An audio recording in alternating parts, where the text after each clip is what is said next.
अपना खाका लगता हूँ, एक तमाशा लगता हूँ, अब मैं कोई शख्स नहीं उसका ही साया लगता हूँ। वसुंधरा राजे पिछले कितने सालों से बीजेपी की राजनीति की धुरी जहाँ से खड़ा हो जाती वहीं से लाइन शुरू हो जाता। राजेंद्र राठौड़ का वो डायलॉग मुझे आज भी याद आता है, जब राजनाथ सिंह के सामने उन्होंने बगावत की थी।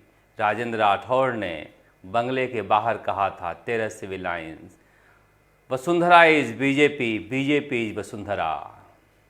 द्रव्यवती नदी में बहुत पानी बह गया, या फिर द्रव्यवती नदी का पानी कहीं ठहर गया, पता नहीं। मगर आज क्या हुआ, इतना बड़ा जलसा, इतना बड़ा जलसा बीजेपी का। देखिए प्रधानमंत्री नरेंद्र मोदी आ रहे हैं, एक एक फ्रेम दिखाऊंगा मैं आपको, मिलते हुए एक एक शख्स से मिलते हुए, और जैसे ही वसुंधरा राजे के पास पहुंचते हैं चेहरा इधर कर लेते हैं।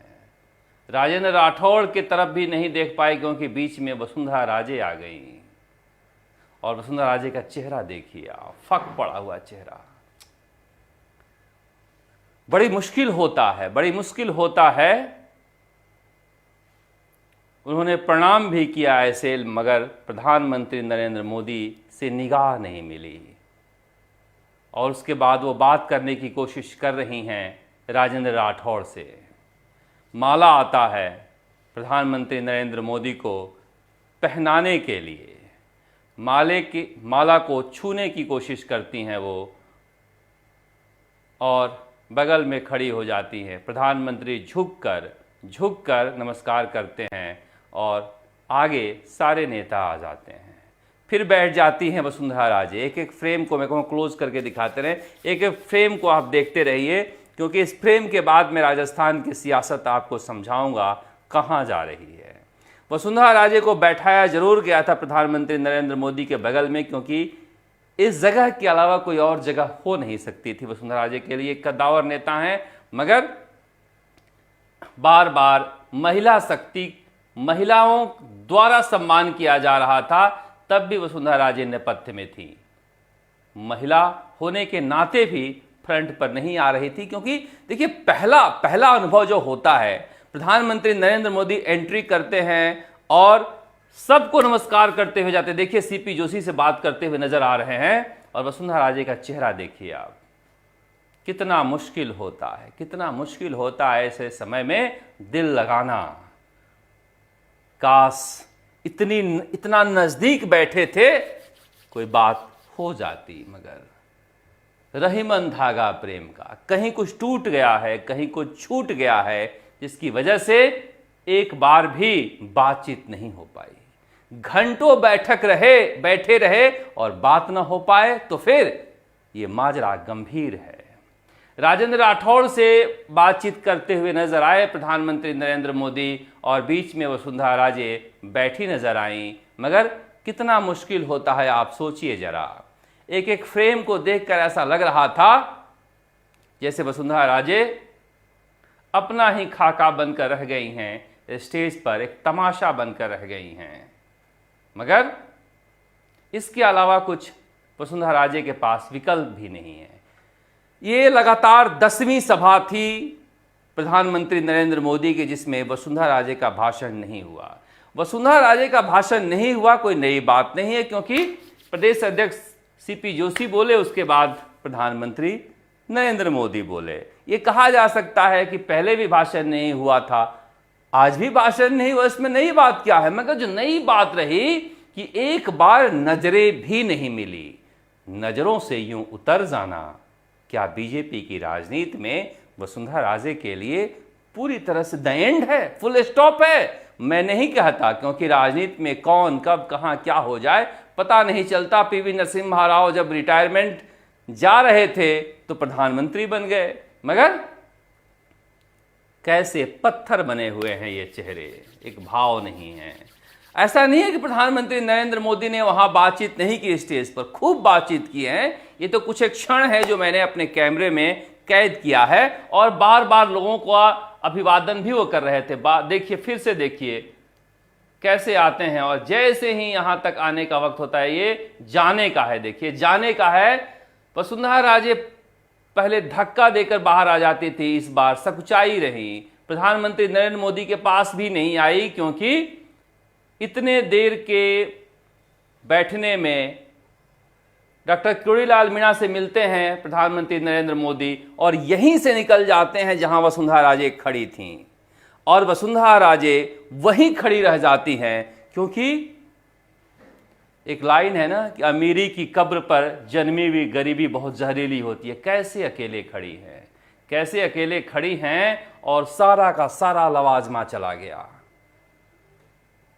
बाबा बालकनाथ और रंजीता कोली अकेले इनसे क्या बात करें, वो निकल रही हैं।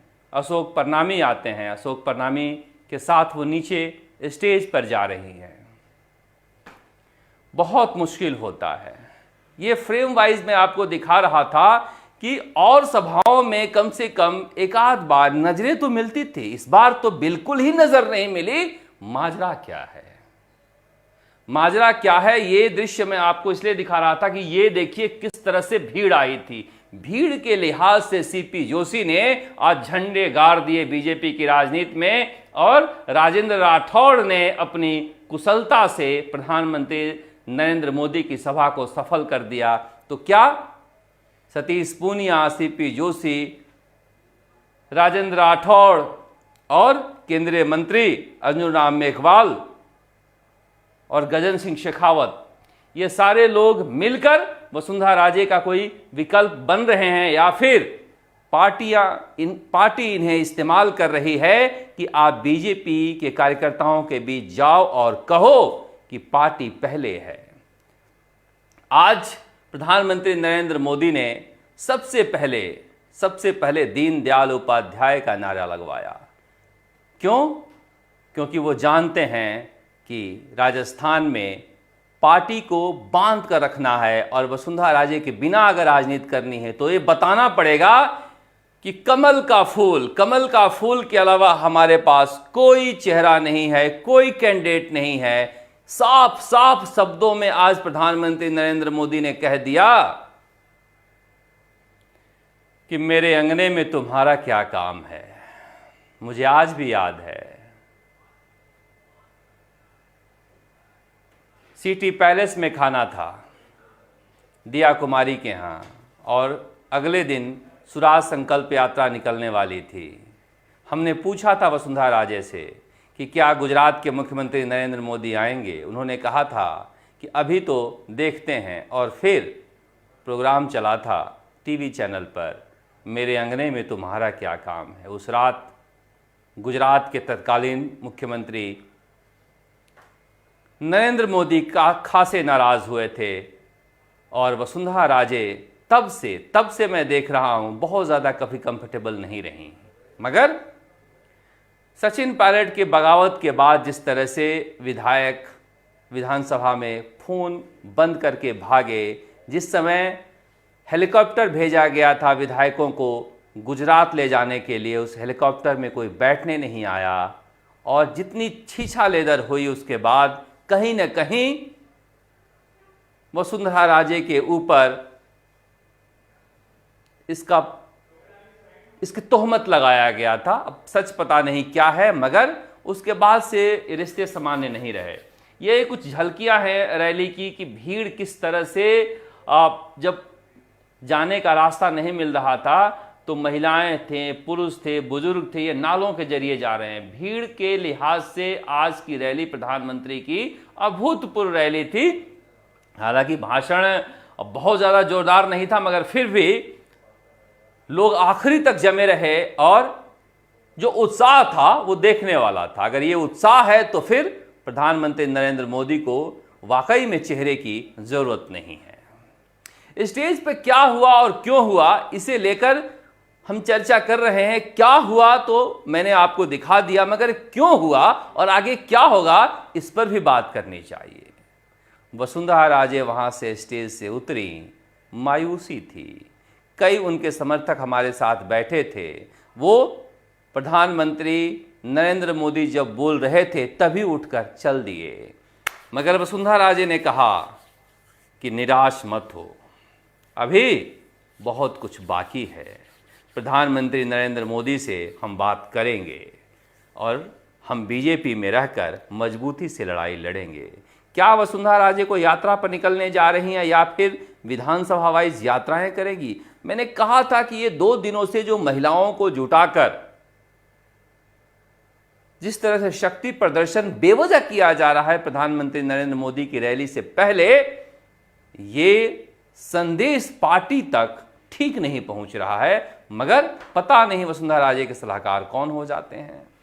परिवर्तन यात्राओं में आगे बढ़कर जिस तरह से उन्हें सहयोग करना चाहिए था वो नहीं कर पाई, इसका भी रिपोर्ट दिल्ली भेजा गया था और मुझे लग रहा था इसकी वजह से पार्टी उन्हें धीरे धीरे किनारे कर रही है। मगर समझना होगा कि बीजेपी में राजनीति ऐसे ही चलती है। जिस दिन पार्टी तय कर लेती है कि आपको घर बैठना है वो बैठना पड़ता है, आपके पास कोई विकल्प होता नहीं है। उसमें आपको ज़्यादा से ज़्यादा अंदर जाने की कोशिश करनी पड़ती है, झुकना पड़ता है। अब नितिन गडकरी को लेकर अगर ऐसा वसुंधरा राजे सोच रही थी कि वो कोई सहयोग करेंगे या मदद करेंगे, तो हमारे सूत्रों के अनुसार नितिन गडकरी से मिलने गए थे वसुंधरा राजे के समर्थक कुछ दिन पहले, क्योंकि विकल्पहीन हो रहे थे।